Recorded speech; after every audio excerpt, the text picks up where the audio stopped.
বিএনপির চেয়ারম্যান জনাব তারেক রহমান সাহেবের দেশে ফেরা, তার মায়ের যে স্মরণসভা, জানাজা, এতে অংশগ্রহণ করা এবং এই সময়টাতে বাংলাদেশে থেকে তিনি যে নির্বাচন পরিচালনা করছেন, এর পেছনে দিল্লির গ্রিন সিগন্যাল রয়েছে। ভারতের সঙ্গে তার একটা সমঝোতা হয়েছে, পশ্চিমা দুনিয়ার সঙ্গে তার একটা সমঝোতা হয়েছে। এরকম কথা বিএনপি যারা বিরোধী রয়েছেন তারা দশমুখে প্রচার করছেন। জনাব তারেক রহমান সাহেবের ক্যারেক্টার অ্যাসাসিনেশনের জন্য, চরিত্র নষ্ট করার জন্য আমাদের দেশে কতগুলো পেইড সোশ্যাল ইনফ্লুয়েন্সার রয়েছেন, ভাড়া করা ইউটিউবার। জনাব আনিস আলমগীর এদেরকে টোকাই বলে অভিহিত করেন সাংবাদিক। তো তারা সেই নরেন্দ্র মোদীর সঙ্গে, জয়শঙ্করের সঙ্গে, কিংবা যেটাকে বলা হয় ভারতের উত্তরপাড়া মিলিটারি ইন্টেলিজেন্স বা রয়ের সঙ্গে তারেক রহমান সাহেবের কী সম্পর্ক, কী লেনদেন, কী কমিটমেন্ট, এ সকল নিয়ে যে সকল বানোয়াট কথাবার্তা তারা ছড়াচ্ছেন, যেটার বিরুদ্ধে মানে কোনো কথা বলাও যাচ্ছে না, আবার এটা চুপও থাকা যাচ্ছে না। আর এই মুহূর্তে বিএনপি এরকম একটা নাজুক অবস্থার মধ্যে আছে। সেই নাজুক অবস্থার কারণে আসলে বিএনপি কোনো কিছু নাড়া দিতে চাচ্ছে না, তারা যে কোনো মূল্যে নির্বাচনের দিকে যেতে চাচ্ছে।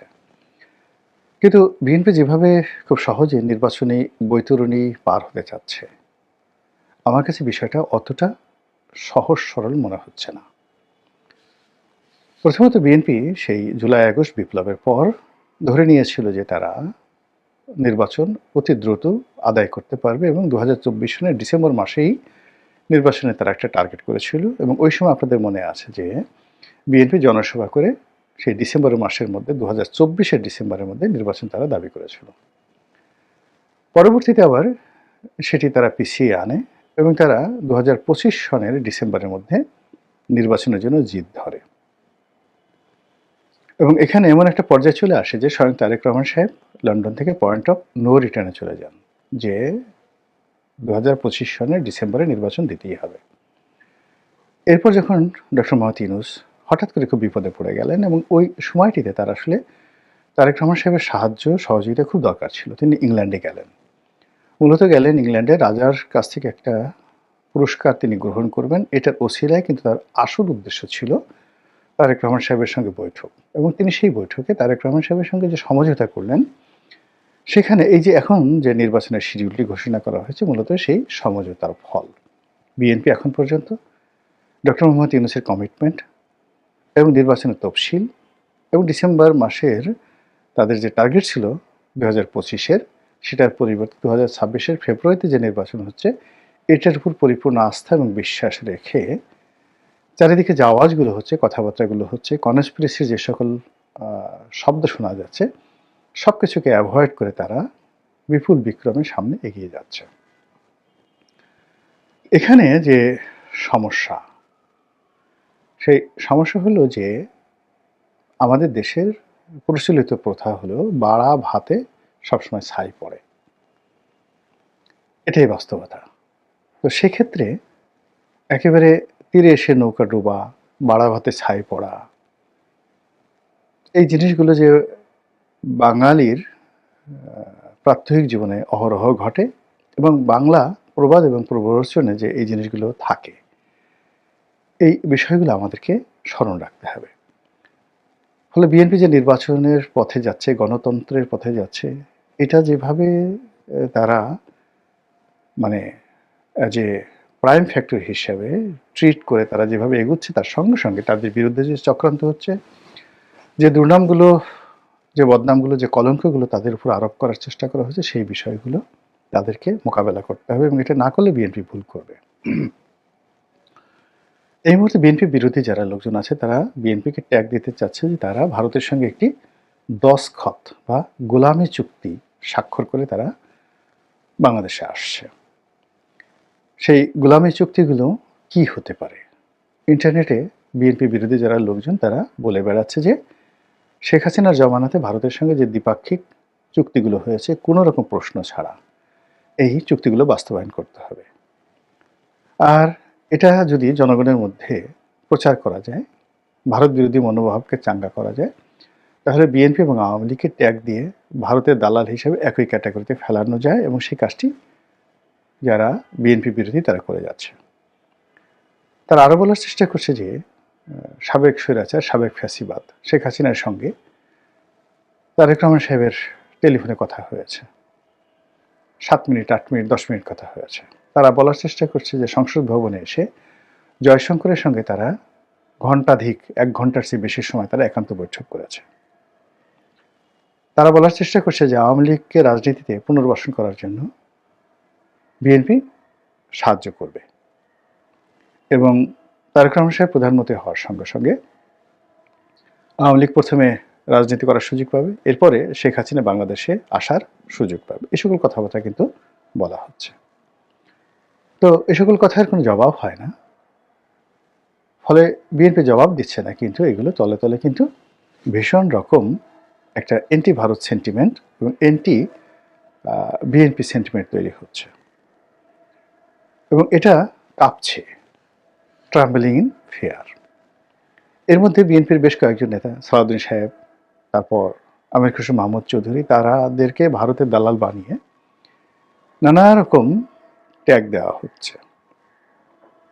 দলের মধ্যে বেগম খালেদা জিয়ার মৃত্যুর পর যারা খালেদাপন্থী হিসেবে পরিচিত ছিলেন তাদের একটি অংশ, মির্জা ফখরুল সাহেবকে বাদ দিয়ে সালাউদ্দিন সাহেবকে দলের মহাসচিব করা হবে, এটা নিয়ে একটা বিতর্ক। রুহুল কবির রিজভী বনাম সালাউদ্দিন সাহেব, এটা নিয়ে একটা দ্বন্দ্ব। এই জিনিসগুলো তারেক রহমান সাহেবকে ফেস করতে হচ্ছে। একই সঙ্গে নানা পক্ষের নানা চক্রান্ত, নিরাপত্তা হুমকি এবং দেশের অর্থনীতি, সামাজিক প্রেক্ষাপট সব মিলিয়ে বিএনপিকে রীতিমতো নাস্তানাবুদ করে ছাড়ছে। আর সেই নাস্তানাবুদের মধ্যে যদি এরকম একটি প্রচার চালানো হয় যে আগামীতে শেখ হাসিনা বাংলাদেশে আসবেন এবং তারেক রহমান সাহেবের হাত ধরে বিএনপির জমানাতে বিএনপি ক্ষমতায় আসার সঙ্গে সঙ্গে আওয়ামী লীগ বাংলাদেশে ফিরে আসবে, এই ন্যারেটিভগুলো যারা প্রচার করছেন তারা যদি সফল হয়ে যান আগামী 1 মাসের মধ্যে, জানুয়ারি মাসের মধ্যে, তাহলে আপনি ধরে নিতে পারেন যে ফেব্রুয়ারির নির্বাচনের জয় পরাজয়, বিএনপির অস্তিত্ব সব কিছুই কিন্তু একটা হুমকির মধ্যে পড়বে। তো এটাকে আসলে অনেকটা স্যাটায়ার করার জন্য মূলত এখানে আজকে শিরোনামটা তৈরি করেছি। সেটি হলো যে বিএনপির উচিত যে হ্যাঁ, ভারতের সঙ্গে আমাদের কথা হয়েছে, ভারতের সঙ্গে আমাদের কথা হয়েছে। ভারত, বিএনপি যদি গণতান্ত্রিকভাবে নির্বাচিত হতে পারে তাহলে সেক্ষেত্রে ভারত আওয়ামী লীগের যারা লোকজন রয়েছে তাদেরকে বন্দি বিনিময়ের চুক্তির অধীন সেটা রেসপেক্ট করে তাদেরকে বাংলাদেশে ফেরত দেবে। এবং একথা যদি বিএনপির যারা লোকজন আছে তারা 10 মেকে প্রচার করতে পারে যে ভারতের সঙ্গে আমাদের কথাবার্তা হয়েছে, যেহেতু কথাবার্তা হয়েছে এটা ওপেন সিক্রেট, তাহলে কি কথা হয়েছে? এখন কথা হয়েছে যে আগের চুক্তিগুলো রাখতে হবে, ট্রানজিট দিতে হবে, ভারতের দাস হতে হবে, শেখ হাসিনাকে রাজনীতি করার সুযোগ দিতে হবে। এই কথাগুলোকেই যদি উল্টে দেওয়া হয় 180 ডিগ্রি অ্যাঙ্গেলে, সেই অ্যাঙ্গেলে যদি বলা হয় যে ভারতের সঙ্গে আমাদের কথা হয়েছে, শেখ হাসিনার জমানাতে যে সকল চুক্তি হয়েছে সেই চুক্তিগুলো আবার নতুন করে পুনর্মূল্যায়ন হবে, পুনর্বিবেচনা হবে। এটা কি হবে না হবে পরের ব্যাপার, কিন্তু পাবলিকলি তো এটা পাবলিকলি এই জিনিসগুলো যদি প্রচার করা হয় তাহলে অনেকের মুখ বন্ধ হয়ে যাবে। এগুলো এক। 2 নম্বরে যেটা বলা যায় সেটি হলো যে ভারতের সঙ্গে আমাদের যে বন্দি বিনিময় চুক্তি রয়েছে, বাংলাদেশে যে সকল তালিকাভুক্ত আসামি রয়েছে ভারতে আছে, ভারতের মাটিতে, ইনক্লুডিং হাদির হত্যাকারী যদি ভারতে থাকে, ভারতের সঙ্গে আমাদের কথা হয়েছে। এটা বিএনপির যারা নীতি নির্ধারণী তাদের বলার দরকার নেই, যারা বিএনপির পক্ষে যারা টকশোতে যায়, যাদের কোনো অনেকের পদপদবি নেই, তারাই যদি এই কথাগুলো বলে, একটা আওয়াজ তুলে দেয় যে হাদির হত্যাকারী থেকে শুরু করে অন্যান্য যারা আছে তারা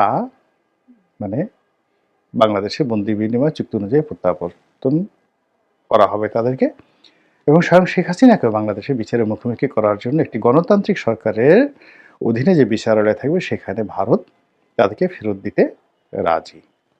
এই কথাগুলো বলার সঙ্গে সঙ্গে যদি বিএনপি আবার বলে যে বাংলাদেশে যে উগ্র ইসলামপন্থী গ্রুপ জাগ্রত হচ্ছে, যে জঙ্গিবাদ জাগ্রত হচ্ছে, যে ফ্যানাটিক মুভমেন্ট চলছে এবং যেভাবে বাংলাদেশের মাটি ব্যবহার করে ভারতের 7 সিস্টারের উপর আক্রমণ প্রতিহত করতে চাচ্ছে, এই ব্যাপারে ভারত এবং বিএনপি যুগপৎভাবে যার যার সীমানার প্রতি, যার যার মানচিত্রের প্রতি, যার যার দেশের অভ্যন্তরীণ বিষয়ের প্রতি তারা শ্রদ্ধাশীল থাকবে এবং বাংলাদেশের মাটি ব্যবহার করে যেন ভারতে কেউ কোনো অপকর্ম চালাতে না পারে, এই ব্যাপারে বিএনপি দৃঢ় প্রতিজ্ঞ এবং এটা নিয়ে বিএনপির সঙ্গে ভারতের কথাবার্তা হচ্ছে।